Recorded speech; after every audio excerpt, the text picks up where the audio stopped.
Hello everyone, this is Mr. Smith and welcome to the first Media Arts update of the school year.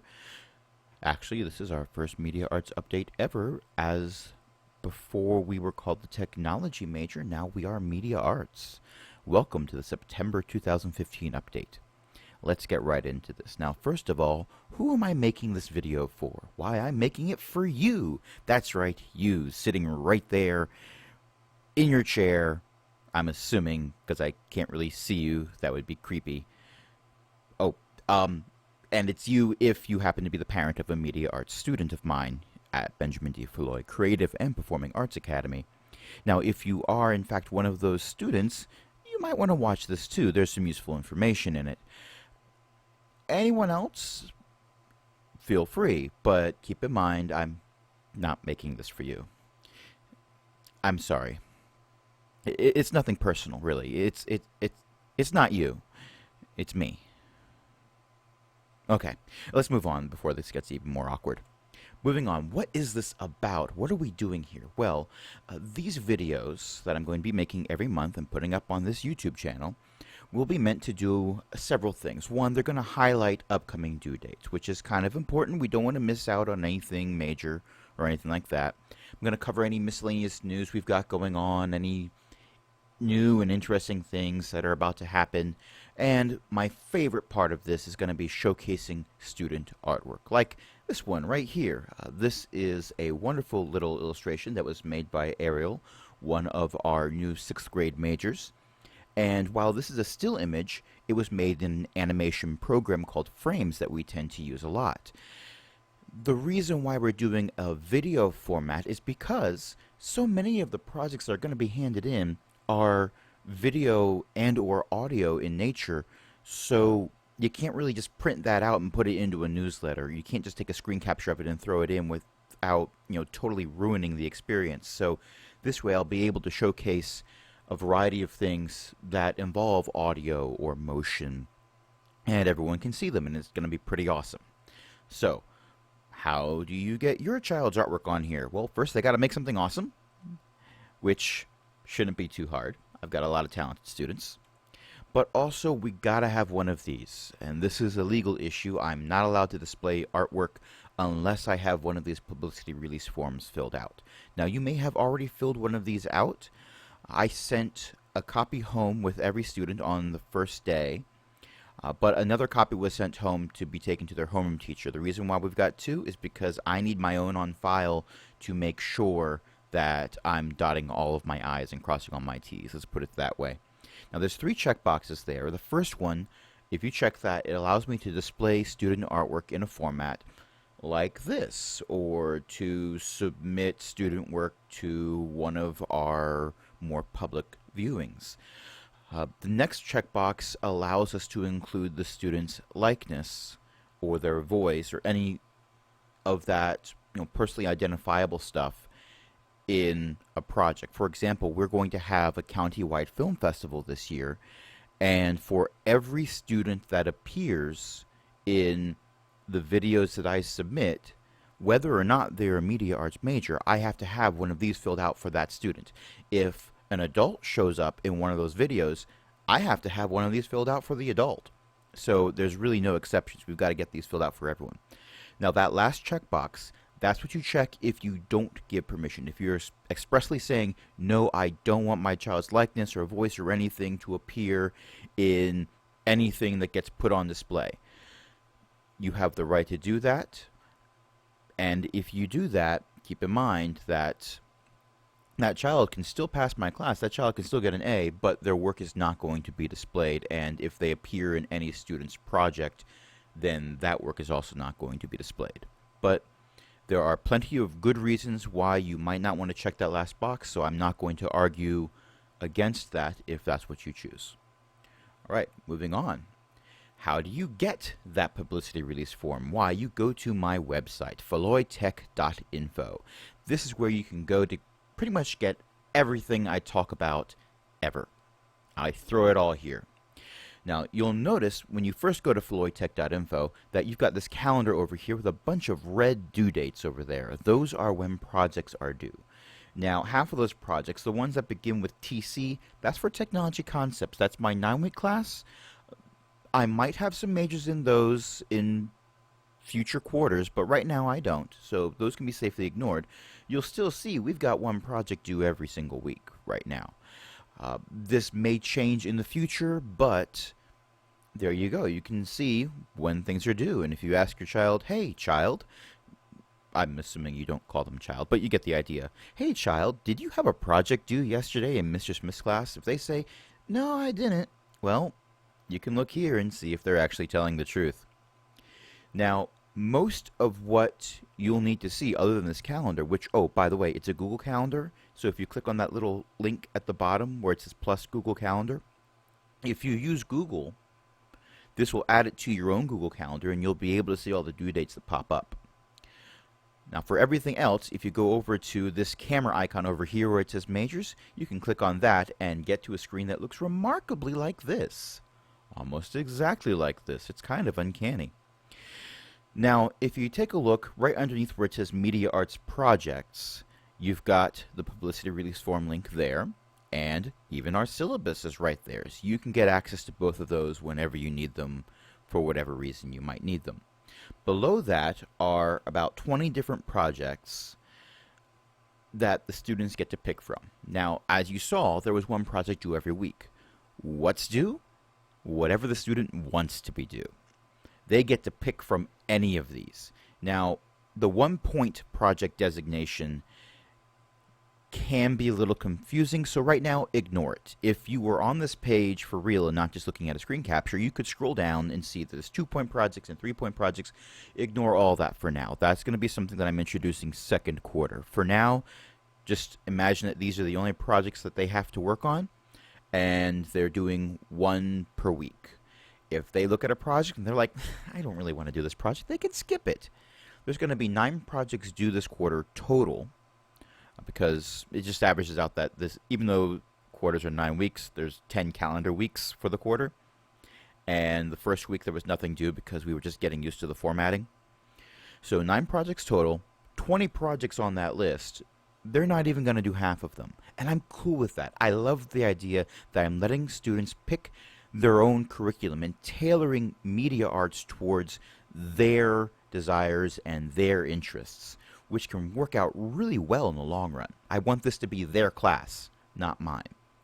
So let's click on a random one of these. Let's go to the 5-minute game review project as an example. Each project, when the student looks at it, starts off with a rubric. A rubric will be a list of 4 or 5 things. Occasionally it might just be 3, but usually 4 or 5 things that I'm looking for. These are non-negotiable. If they include these, they get the points. If they don't include these, they don't get the points. And that's a really big deal. The rubric is basically a checklist for them. Before they hand in their project, they can go down that list and say, okay, did I do this? Yes, check that off. Did I do that? Yes, check that off. And if they get to the bottom and they've checked everything off, then they can hand that project in knowing for a fact that they are going to get an A for that project. I think that's pretty darned awesome. The objectives, that's, to be very honest, that's more for when my administrators look at my lesson plans to see what I'm doing and they can see, oh, by the way, I'm covering these aspects of my curriculum. And below that will be directions. Now, sometimes the directions will all be written out. Sometimes there'll be a combination of written and pictures. Sometimes there will even be video tutorials in there. It really depends on the project what combination of those you're going to see. Now, that rubric, like I said, is the most important part because, and here's the thing that most teachers don't do, if they miss anything in that rubric, they're going to get a 0 for the project. Yeah. In my class, I give out A's. Technically, I don't give them. Students earn them. Students can earn an A, or they earn an E. There's really nothing in between.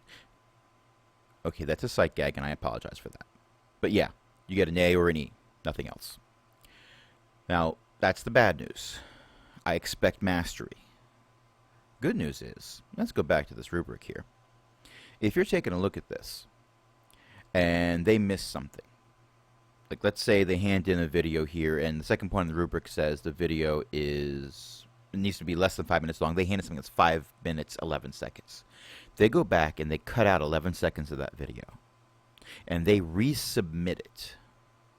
I'll go back in, and I will take that 0 that's in SchoolMax, and I will turn that into 100, because now they've hit everything. They get to do that as many times as they need to earn that A. Yes, I expect mastery, but I understand if they don't get mastery of the topic on the first try. Matter of fact, I don't expect all my students to get mastery on the first try. I expect all of them to fail a project at least once. The good news is, they can go back and then get an A on it. I don't even take points off for late work. So, as we look over here at these due dates over here, let's say that they hand in something. Let's say they handed in a project yesterday on the 11th, because I'm recording this on the 12th right now. And I go through and I grade it, and it doesn't muster up. They missed something. They go and fix it, and they hand it back in, but now it's past the 11th. That project's past due. Well, when I go back and grade it, I'll still give it 100, even though it's past due. These due dates here are to help students stay on track and not fall behind, because even though I don't take off points for late work, if it's the last day of the quarter and you're rushing to get 9 projects in, you're going to have a hard time, and you're probably not going to get a good grade for the quarter. So this is a way to make sure students have a steady pace and they don't overwork themselves after they underwork themselves for a while. Let's put it that way. Okay, so let's move on to supplies. What is your child going to need in my room? The most important thing that they're going to need, other than themselves and their creativity, is a set of headphones. Now, if you go to the dollar store and buy a set of headphones from there, or go to Five and Below and get some headphones from there, that's fine. That'll work for a lot of stuff, because we do a lot of audio editing and a lot of video editing. So long as they're not playing the audio from their edit for everyone in the room to hear, that's probably going to be okay.